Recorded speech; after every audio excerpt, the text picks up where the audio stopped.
11 марта 2017 года в модификации для Half-Life Adrenaline Gamer, сокращенно АГ, впервые спидранерское сообщество Sorcerance устроило свой первый бэкхоп-турнир, задав тем самым тренд на подобные турниры в АГ. ФПК-1 и ФПК-2 на то пример, но есть ли у подобных турниров своя какая-то история. Привет, меня зовут Фурка, и сегодня я вам расскажу, как я проводил турниры по Half-Life АГ, а также вам расскажу о новом турнире, который я недавно анонсировал.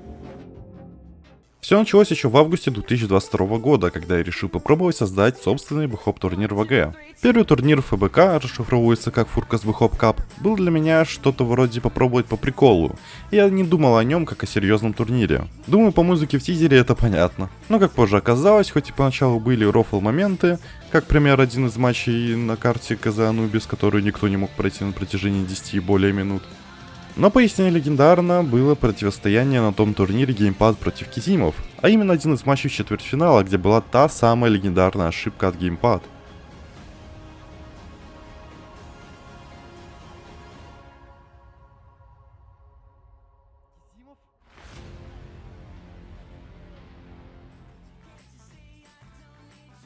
Из-за волнения в тот момент я осознал это только через несколько секунд. В основном я только волновался и не более. Мыслей у меня тоже никаких не было.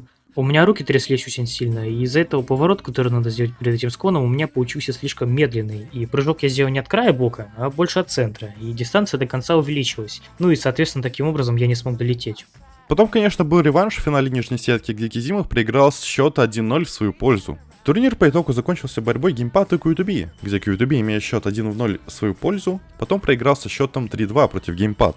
В целом турнир был неплохим, но из-за недостаточного опыта с моей стороны очень жестко затянулся турнир. Призовой фонд тогда был небольшим, по итогу он составил 2000 рублей, 1300 из которых получил Геймпад, 600 QTB, а Кизимов свой выигрыш в 200 рублей отдал Геймпаду. Тогда вроде как я пообещал, что обязательно повторим турнир и постараемся сделать лучше, но с этого момента начался сущий кошмар.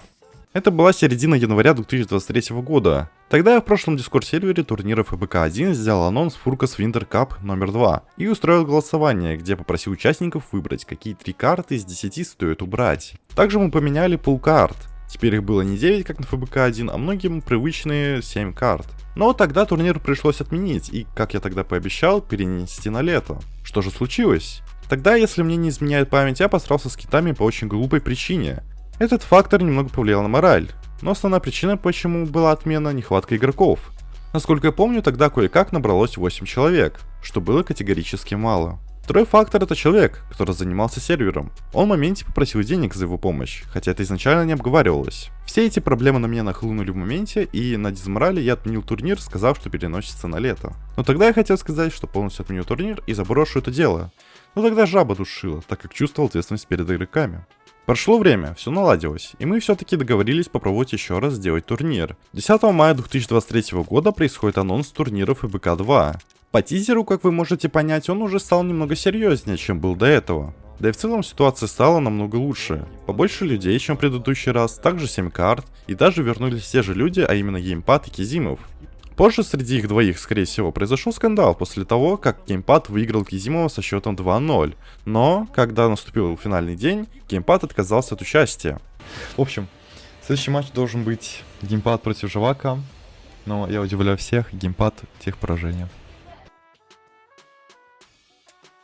Перед своим матчем с Кизимовым я написал, чтобы перенести наш матч на следующий день, потому что в тот момент стрим шел уже 4,5 часа, и я морально устал. На что в ответ Кизимов расстроился, ведь на следующий день ему надо было выходить на работу. И, впрочем, именно из-за этого он ушел с турнира, потому что не смог бы продолжить играть в любом случае. И он мне так и написал, что-то в духе, что это твои халявные деньги, забирай. Ну, конечно, тогда у меня сильно упало желание как-либо продолжать, потому что ситуация получилась не очень хорошая, типа полдня ждать своей игры, чтобы потом получить ответ, давай потом поиграем. Забирать такие деньги мне вообще не хотелось. В общем, ушел я по своему желанию, я не хотел забирать такие деньги, иначе это бы у меня на совести осталось. Позже я извинился за такую неприятную ситуацию, и мы мирно, без всяких конфликтов разошлись. Также после этой ситуации мне по факту расписали, что организация турнира была очень плохой. Да, не спорю, тогда были проколы, например, я позвал комментировать чела, которому было очень мало лет, что было очень глупо с моей стороны. В финале ФБК-2 по итогу выиграл Жорик со счетом 3-2 против Живак. Это был очень крутой матч. Также по итогу призовой фонд составил 4675 рублей, где Жорик получил за первое место 2600, Жавак за второе 1550, а Калифрончик за третье 525 рублей. После турнира мы сразу совместно с Геймпад начали придумывать правила и готовиться к ФБК 3, батя участников намеком на третий турнир. Дошло аж до того, что получилось связаться с человеком, который управляет серверами SourceRuns в АГ. Ник его был NAS, от которого мы получили добро на использование сервера для проведения турнира. Но тем же летом все отменилось, а именно 23 июня, спустя 5 дней после ФБК 2. Тогда уже практически было все готово и была возможность начать все организовывать. Но в моменте что-то происходит, я пишу Геймпад сообщение, где рассказываю, что не хочу заниматься ФБК 3 по некоторым причинам, которые я лучше не буду озвучивать. И наконец, спустя уже год, а именно 2 июля 2024 года, я анонсирую Furkas Bhop Cup номер 3, где увеличил стартовую призовую 2 раза, изменил формат и добавил те самые правила, которых так не хватало.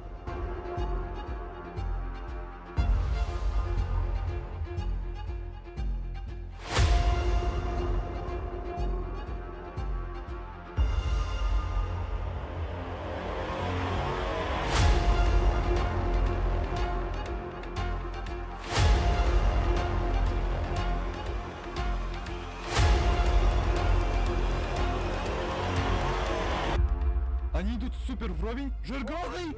Что?